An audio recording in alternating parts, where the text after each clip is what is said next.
The Zone presents Armageddon Expo. Awesomeness. A state of constant awesomeness. He's a Wellington boy, just like me.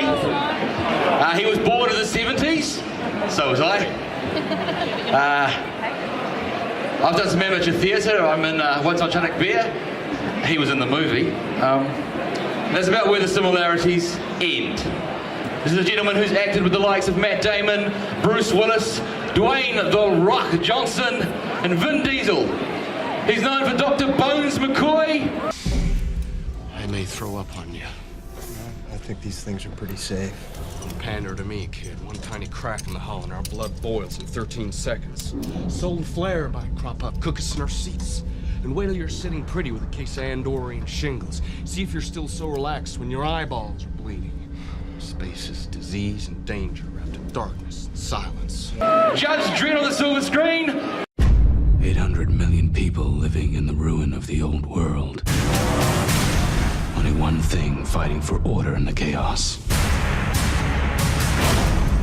Judges.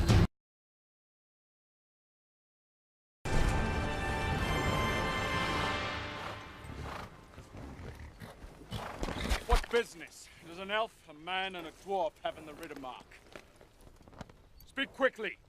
Christchurch, the biggest welcome for Karl Urban!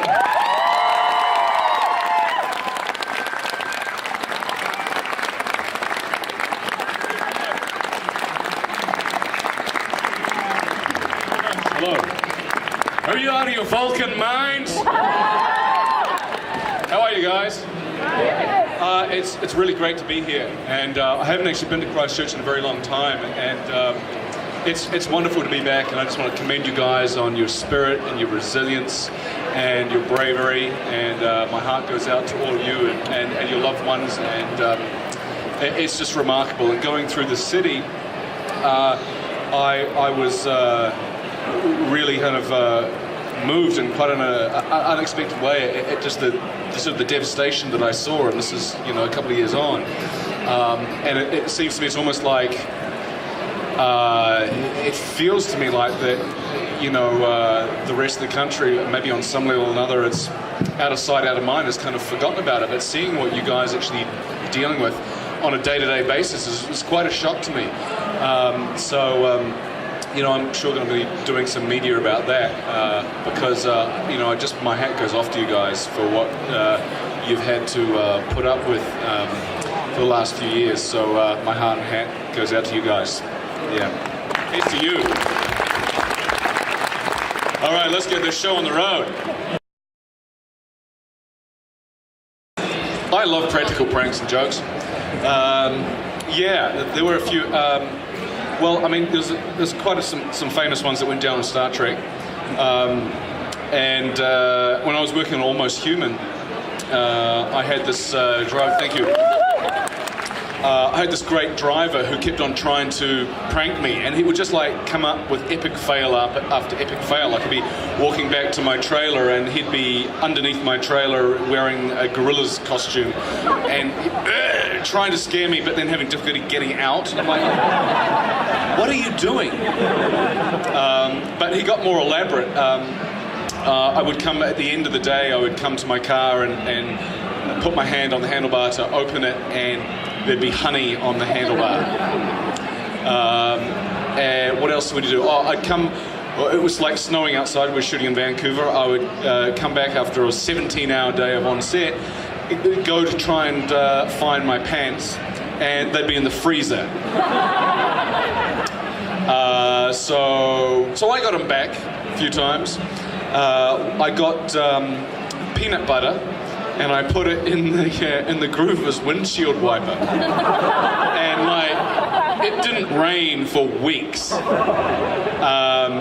which was pretty vexing. And then all of a sudden it rained, and he came back to work, and he was spewing because he was out in the middle of the road and it started raining. He flicked the window wipers on, and suddenly his window was smeared with peanut butter, and it's oil, and it doesn't come off, and he couldn't see out of the car. I thought that was hilarious. Oh yeah, and there's another one I got him where at the end of the shoot, sort of driving. He was driving me to work one day, and my rental car was back at my apartment, and I said, "Oh, yeah, I've got to return that rental car sometime." And I knew that he'd want to do it because it'd give him something to do and get out of sitting around at set. And he goes, "Oh, I'll do that for you, mate." I went, "You sure?" He goes, "Yeah, I'll do it for you." So what I did was I ran the tank of that car down to empty. And I waited for another rainy day. And I said, "Oh, could you return the car today? I think today's the day." And he goes, "Sure, no problem." So he goes and picks up the car, and he just gets it to the top of the car park and out onto the street, and it's bucketing in rain, and he runs out of gas. So he has to get out, and it's soaked, and has to go and find a petrol station. So that was a particularly good one. But let me say, don't feel sorry for this guy, because let me tell you a story about him. I turned up at set one day to go to work. I was driving, and there was a traffic cone in my parking spot, and just as I'm pulling in, one of the wardrobe girls comes out and goes, "Oh, I'll get that for you, Carl." And she goes and she picks up the traffic cone, and I see her go like this. He'd put honey or some gunk all over it, and she's like, and then like it gets worse. I had noticed that there's a van sort of parked where it's not normally parked with tinted windows. He was inside filming it. He was expecting me to get out of my car and then like do that. And did he stop the prank because I wasn't the target wasn't gonna get hit? No, he filmed her doing it. And then he came into my trailer and laughed about it. So practical jokes I do like, I enjoy.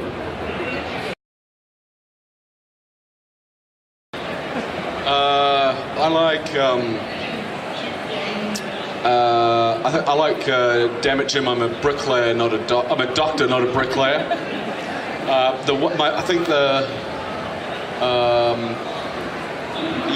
think that's one of my favourite ones from the original one.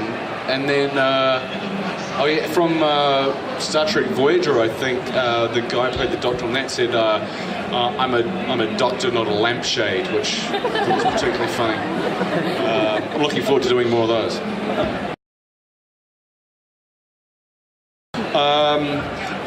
The great thing about Dread was, it's proven to be quite a popular film.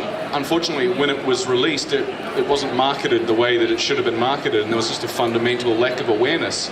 And so consequently, it didn't perform what it should have performed in the States, and then a lot of the international territories kind of looked at that performance and then didn't really promote it. So it was kind of hard done by in that regard. But then, interestingly enough, like within its first week of DVD release in the States, it had sold over 750,000 units and just climbed. And so the company who actually had the US distribution made a lot of money on that film. And cynically, you could say that they used the release of the film to market the DVD, but not my words. So the interesting thing is it's become quite an iconic cult film, and there's obviously a huge groundswell of support to make a sequel. The difficult part of that is that a lot of the way that it was originally funded was that we sold international territories, and took that money and were able to make the film. Well, a lot of those territories got burnt in the release, so there's a reluctance from them to do the same thing. But now that there's definitely an audience there, and we know there's an audience there, we think that it's possible to make a sequel for the right number and have it do really, really well. There's a whole bunch of people that are sort of exploring all the avenues possible, and I know that the producers of the Dread film are very, very keen to do another one, and it's really a numbers game, and it's about, I guess, finding that capital and moving forward. Alex Garland would love to direct the sequel and write the sequel, and he'd do a phenomenal job. I had a meeting with him in London, and we talked about what that would be. So really, it's just there's a lot of people trying, so it's a complex situation. Wow, I feel so blessed because I've had the opportunity to be in so many. And I always feel kind of like greedy if you know, after the Lord of the Rings and you know, Star Trek, Dread, I feel like, you know, it's kind of greedy to say I want more. But I never really know what I want to do until I read the script or meet with the people involved with it and, you know, start making decisions about how I would like to play that character. At the moment, I'm currently shooting a film, a Disney movie here in New Zealand, which is awesome, called Pete's Dragon. And really wonderful director, great cast, including Robert Redford, who I'm looking forward to meeting and working with. And I get to work at home, which is a rarity. And any day you can work at home is a bonus, because believe me, I spend a lot of my time in different countries and on airplanes. So yeah, I feel very blessed to be working here. What's the thing about Star Trek is I was a fan of Star Trek when I was a kid, as I was a fan of like all science fiction and fantasy kind of genre television shows and movies. So I watched it growing up, and then I had recently rewatched the entire box set with my son back in like 2004 or 5, and he thought it was hilarious because he's like a kid of, you know, modern computer-generated, you know, graphics and elements, and he looked at this original show and he just crack up laughing because on the original show, on the bridge of the Enterprise, instead of like plasma screens with like computer-generated solar systems, they had posters. Let's go there. So he thought that was hilarious. So I kind of, by a process of osmosis, had really kind of absorbed the characters. I knew the fabric of the characters and their relationships to each other. And so when I heard that they were rebooting Star Trek, I was interested in it, particularly working with JJ. So I met with a bunch of folks over at Paramount Pictures. I met with JJ, and I thought that meeting went really bad because I sat down when I met him, and within sort of a minute or 2 minutes of saying hi and doing small talk, he goes, "Well, do you have any questions?"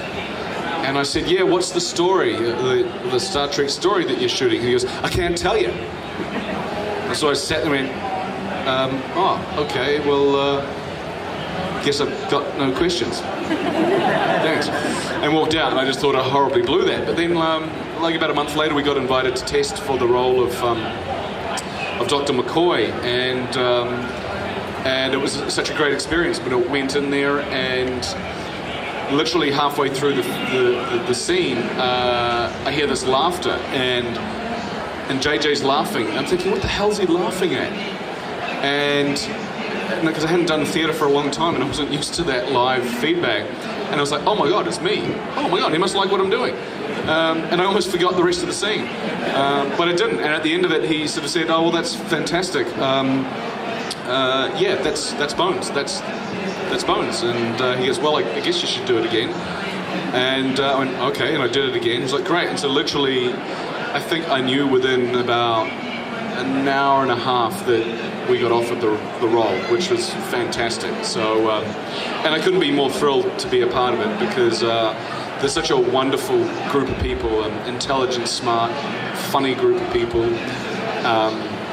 and I think that's one of the things that JJ does so exceedingly well is put groups of people who he knows are going to work well together, and to put those people together. You know, he's done it on Alias and Lost, he's done it on Star Trek, and I can't wait to see what he does with Star Wars, because he's going to knock that out of the park for sure. That's a great question. Yeah, Almost Human came to me through obviously my association with JJ, and I read the script and was particularly drawn to the relationship between Kennex and Dorian, and the polarity between those two characters, and so I met with Joel Wyman, the writer creator of Fringe, who was show running Almost Human, and he seemed to have really kind of wonderful ideas about how to deliver a show that was unique and different to the run-of-the-mill procedural shows that that were on at the time. And yeah, so those are the kind of, between JJ, Joel, and the script that and the characters, that's kind of what drew me into it. And I had an amazing time working on it. And television's quite a different beast, and they don't tell you when you sign on that you will be working 6 days a week, 17 hours a day for 6 months. While on one hand I was saddened that the show didn't get picked up beyond the 13, on the other hand I was kind of relieved because I just didn't get to see my family for 6 months. I mean, the shooting schedule when you're the lead of a TV show like that is grueling. And we were delivering an episode every 8 days, and we had no second unit. And we were like an action sci-fi show. So normally when you shoot a television show, you have a main unit that films everything. And you have a secondary unit called the second unit, and they go in and tidy up what you don't get, or they go in and shoot the action because it's just normally too much for the main unit to complete everything. But we didn't have one, so it was a tough shoot, but it was rewarding. And the crew that I worked with on that were some of the best in the world, and I made some very dear friends in there, and I'm looking forward to working with them again. And I probably will, actually, because I think we're going to be shooting Star Trek 3 up in Vancouver later on this year, and I'm sure a lot of the crew from Almost Human will be on that, so yeah. Yeah, interesting, for a long time my favourite Star Trek movie was The Wrath of Khan, but recently I've really come to appreciate the motion picture.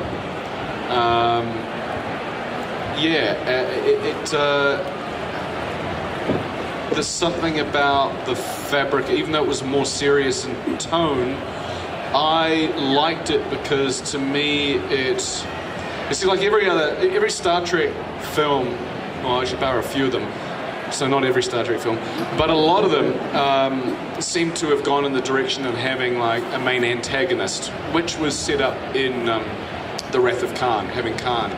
And of course, I really enjoyed the spirit of the original series, where it was about space exploration and the mystery of it all, and that was an element of the motion picture which I really enjoyed. It was directed by Robert Weiss. It was a slower film, but it was kind of like, it was. I mean, they would never make that today, and I guess that's why I appreciate it. There's sort of a majestic element about it, that I responded to. So yeah. Out of the Blue was a tough movie to make. Obviously, there's a lot of people who lived in that community who didn't necessarily want that old wound picked over again. But to me, I felt like after reading the script, I felt that it was an important story to tell. It spoke volumes about not only the individuals but the strength of that community, and it was an important beat in New Zealand history. I had a great time working on it, but it was hard. It was hard shooting scenes that that happened in real life and people lost their lives. And it was particularly sensitive. I felt very loyal to the character of Nick, I was very blessed to meet the real police officer who I played, and I felt a responsibility to him. Ultimately, I feel that film lets him down because they changed the timeline of events. In the film,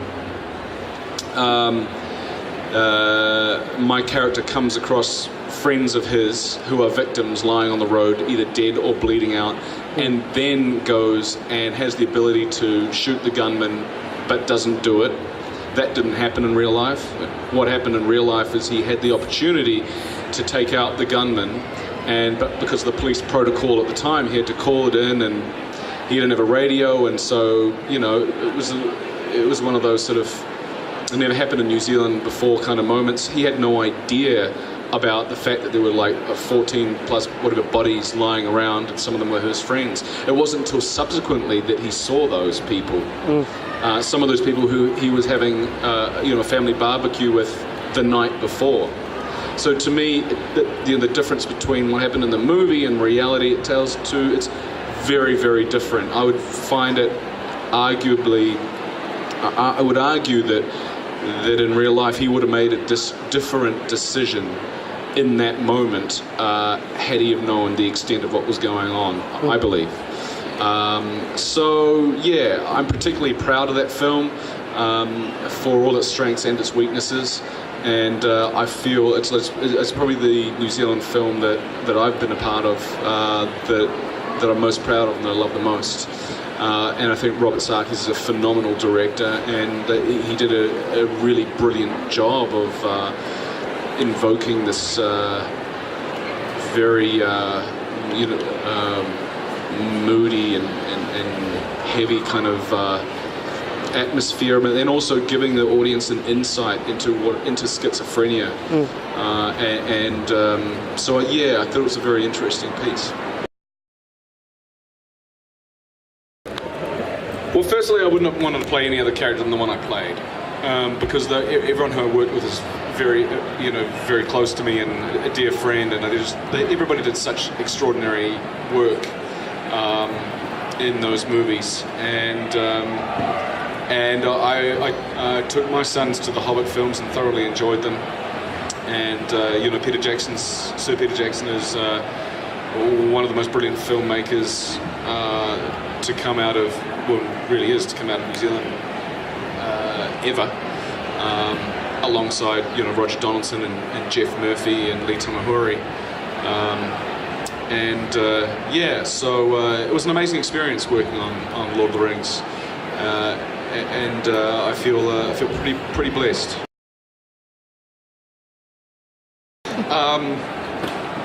Gags, bloopers. That's an interesting one. I haven't actually. I can't recall a blooper reel. I remember stuffing up a lot. There was one time where we were shooting the first Star Trek movie we made, where Chris Pine's character Kirk has the big hands, and he kind of grabs my face. And on the last take, JJ urged him to really slap it. He did it so hard, I was literally knocked about and couldn't get my lines out. They thought that was hilarious. But then I kind of got my payback, where I'm running after him with the hyperspray, and it just went from that to... and he's like, payback's a bitch.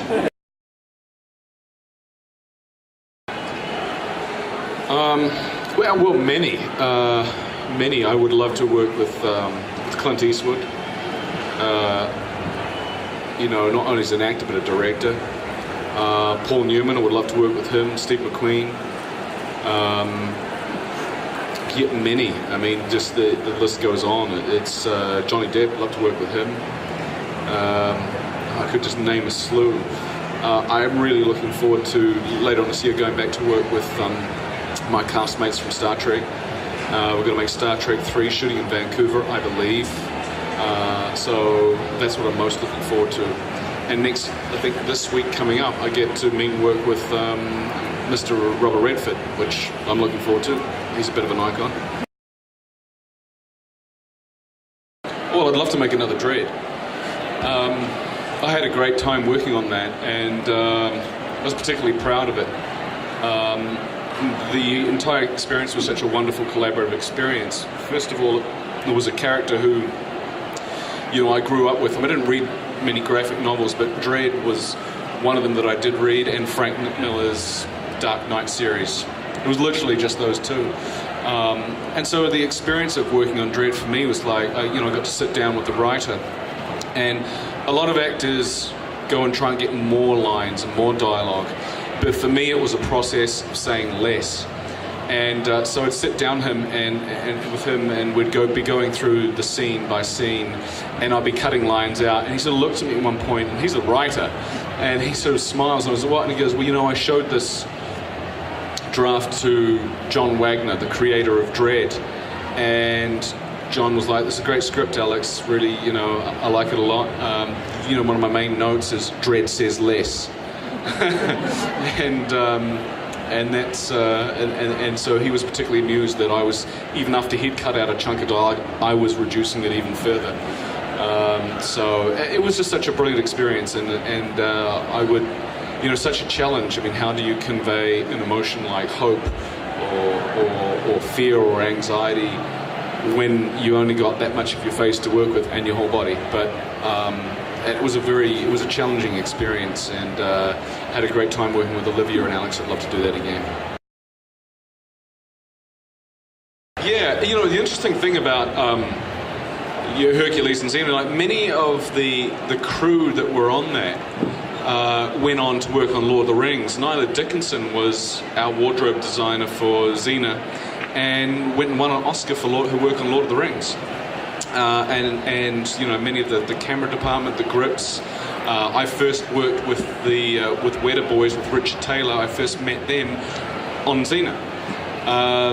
And so really in that regard, it was a fantastic kind of training ground for the New Zealand industry, because it was a show that had a production value. And when I say talk about production value, I mean an aesthetic. We shot it on film, and it had a look that was of a quality that was higher than local productions. And so it was just natural kind of progression to then sort of upgrade into something like Lord of the Rings. So it was a very, very important and valuable production for the New Zealand industry.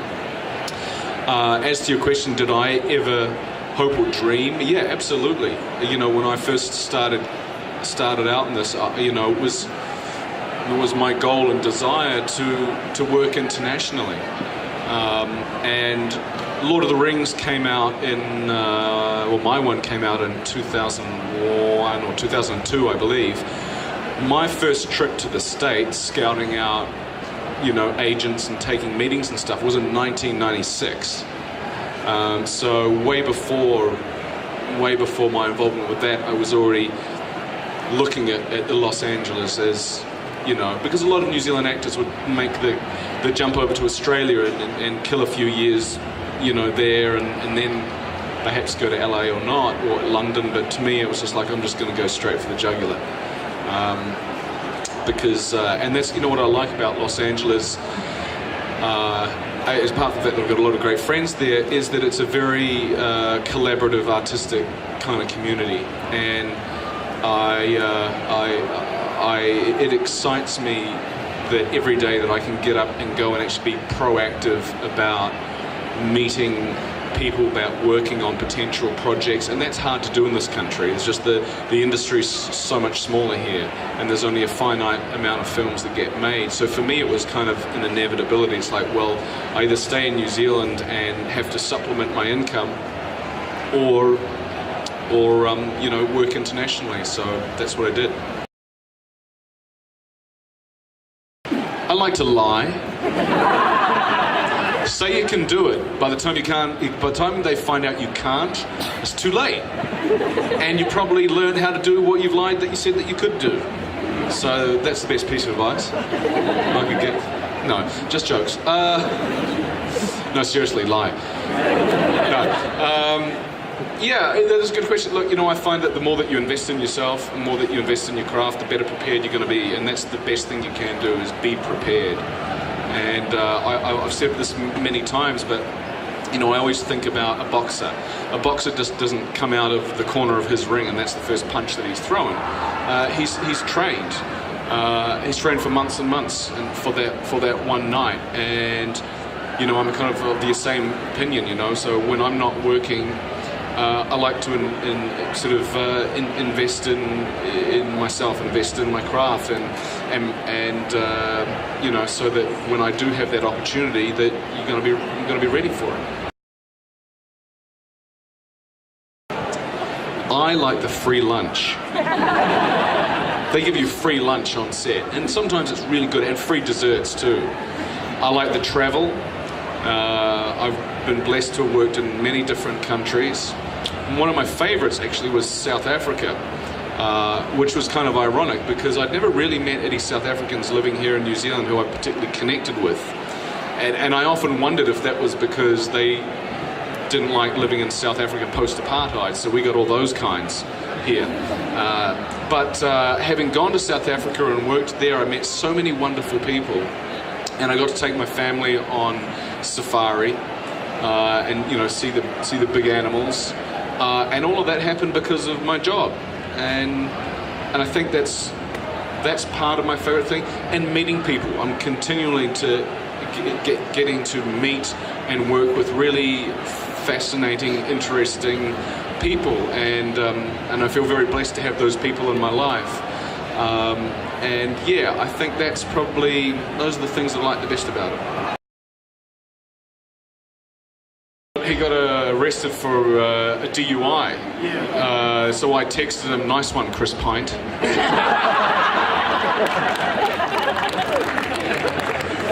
That's going to be my name from now. Hey, Pint. He can still drive in America, though. I was going to a charity event, William Shatner's charity event, and I was walking into it, and behind me was Leonard Nimoy and his wife, and his wife says, "Hey, Karl," and I turn around and she goes, come here. And so we're walking along together into this event, and she goes, "I just want you to know that when Leonard was watching you at the premiere the other night on the screen, that he was moved to tears." And that blew me away, because I don't necessarily believe it was because of the performance of what I was doing, but I think there was obviously enough elements and similarity to what I was doing that reminded him of his dear friend, that it moved him to tears. And that was like, doesn't get any better than that. You know, that to me knows that's how I knew that I sort of hit the mark in that movie. And I feel so blessed to have gotten to work with and gotten to know him a little bit. And he was such a lovely, warm-hearted, smart, funny, dry-funny man, and I feel richer for having knowing him. But a funny thing, actually, watching the very first day that he came on set on the original Star Trek movie that we shot, the Star Trek movie that JJ shot, and the first time he had donned the ears in 17 years, and he does the first take, and JJ's over the monitor and he's watching the take, and then the take finishes, and then he goes up and he goes to give Leonard Nimoy direction, and he literally did this. He looks up at Leonard Nimoy.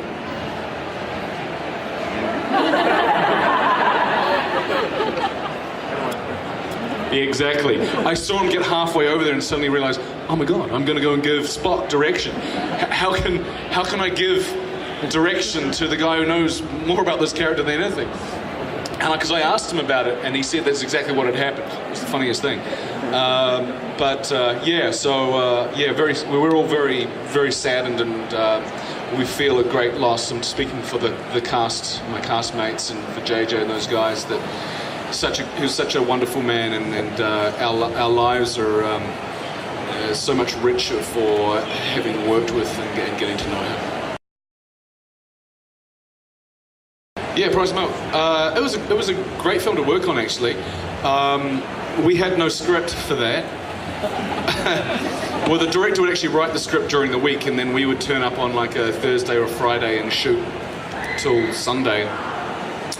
And we would get the pages on the day. And that's not normally how I like to work. What I did at that time, like to really sort of think about what I was doing. And so to kind of contract that process was a challenge for me, but it was valuable because it taught me to work on my feet, think on my feet. That was the film that Peter Jackson saw, and based on that offered me the role of Eomer in Lord of the Rings. Because Peter was good friends with Harry Sinclair, the director, and Harry took a rough cut of The Price of Milk down to show Peter. So it was wonderful for me in that regard. But yeah, it was a great experience. I had to swim naked in a vat of milk. I couldn't eat ice cream or any milk products for a long time. And I smelt really badly after that too. Milk. I wouldn't recommend swimming in it or doing anything else in it, for that matter. But yeah, some of the humour in that, I think, was in line with some of the Flight of the Conchords kind of that dry humour, and it's a very similar kind of vein.